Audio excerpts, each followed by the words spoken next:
हरिः ओम्। अथ पञ्चामृतस्नानमन्त्राः। अथ क्षीरस्नानम्। ॐ आप्याजस्व समेतु ते विश्वतः सोमवृष्णिजम् भवावाजस्य सङ्गथे। क्षीरस्नानं समर्पयामि शुद्धोदकेन स्नपयिष्ये।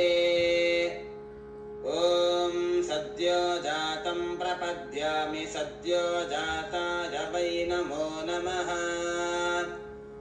भवे भवे नाति भवे भवस्व माम् भवोद्भवाय नमः।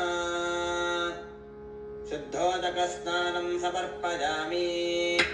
अथ दधिस्नानम्।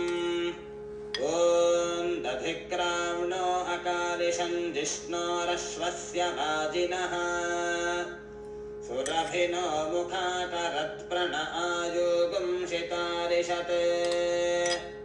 दधिस्नानं समर्पयामि। अथ शुद्धोदकस्नानम्।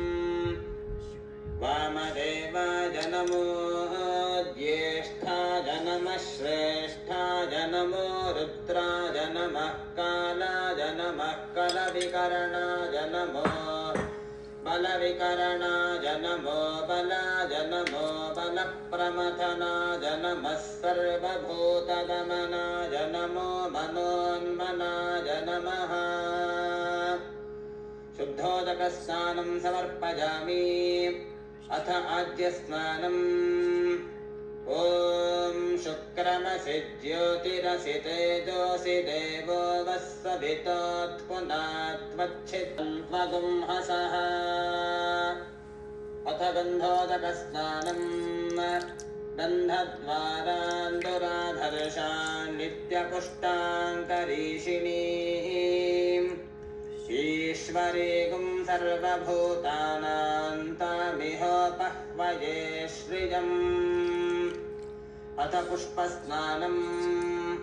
योपां पुष्पं वेद पुष्पवान् प्रजावान् पशुमान् भवति। चन्द्रमा वा अपां पुष्पम् पुष्पवान् प्रजावान् पशुमान् भवति।